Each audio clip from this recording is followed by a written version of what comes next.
Hey there, I'm Caleb Brown. Welcome back to my kitchen. And today we're doing one that I'm super excited about. I know last week we killed a bunch of crickets and made them into flour. And that was fun, right? But I promised a wholesome episode, and I think we got that. I think we have that here today with a fast food trend that I thought was really fascinating in 2018 to celebrate hitting a milestone amount of Popeyes restaurants opened. I forget exactly how many that was.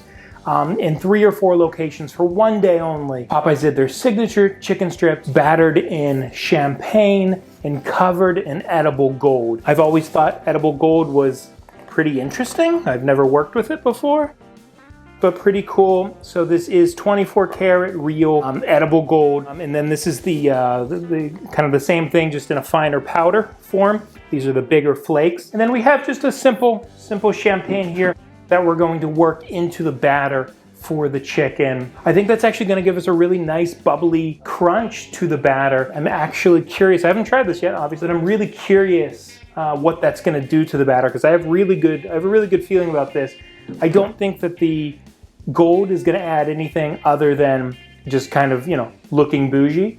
But I actually do think we're gonna get some nice flavor from the champagne. And I mean, 2 of the best combinations in the world are champagne and fried chicken. So it totally makes sense to work that right into the batter. I'm really excited about this one. So without further ado, let's go ahead and get everything put together and start battering our chicken. Now the wet ingredients actually only call for 1 cup of champagne. So you can go ahead and pop the bottle and pour yourself a glass, as long as you make sure to reserve 1 cup.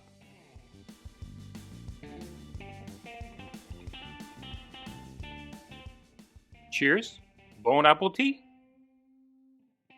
The wet batter for this recipe is super easy. Just 3 eggs, a cup of champagne, and about a tablespoon of hot sauce of your choice. Since we're already flexing with champagne and literal gold, we're using white truffle hot sauce.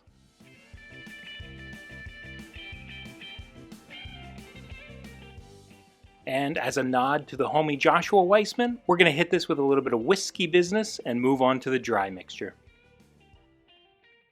Now for our dry mixture, we're going to use all-purpose flour, cornstarch, kosher salt, MSG, cayenne pepper, black pepper, paprika, and garlic powder, all in the same container. And I know a lot of folks are a little funny about MSG out there, but I'm here to tell you that the rumors are false. MSG is a good friend of mine, and he should be a good friend of yours as well. Now this is probably my favorite breading trick out there. Add a little bit of your reserved liquid to the dry, and then just mix it up in your hands a little bit. This will make tiny little breading morsels that will stick to the chicken. This will give us a real nice crisp crunch. Now I've had my raw chicken soaking overnight in buttermilk and about 2 or 3 tablespoons of hot sauce. You want to remove it from that mixture and instantly drop it right into your liquid batter, then into the flour mixture, then back to the liquid, and once more into the dry before placing it on a sheet rack to await its oily fate.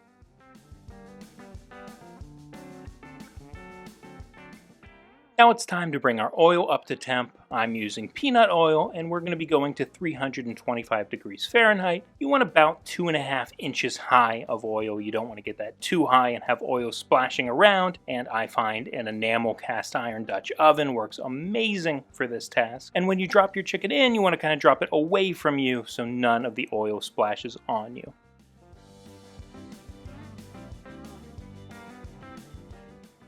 After about 8 to 10 minutes, depending on the size of your chicken, you want to safely remove it from the oil, and I like to let it kind of cool off on a baking rack.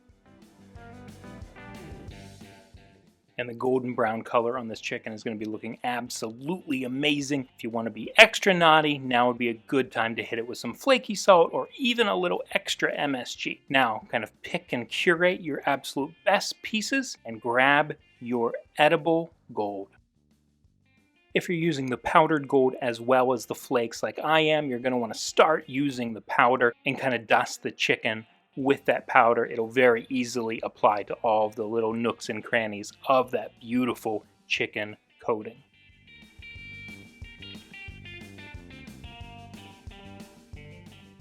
And now for my favorite part of this entire process, the time where you get to actually look and feel like an artist, a poultry Picasso, if you will. It's time to lay out these ornate pieces of very thin 24 karat gold. Each piece is so thin that even breathing will kind of change its trajectory, so you really do have to kind of very delicately place them with bamboo tweezers. And so here we are, probably the most insane thing I've ever made. In the scale of insanity, I actually think this is crazier than grinding up crickets. I've never in my life eaten gold, but here we go. So I'm so shocked because you actually don't, I knew you weren't going to get flavor from the gold. If I was eating this in the dark, I'd have no idea that this was covered in 24 karat gold. However, I'm actually not getting a lot of the champagne taste in the batter, and I really thought we would. That being said, it is probably some of the best chicken I've had in a really long time. So I do recommend this recipe. You can sub out if you don't want to use champagne.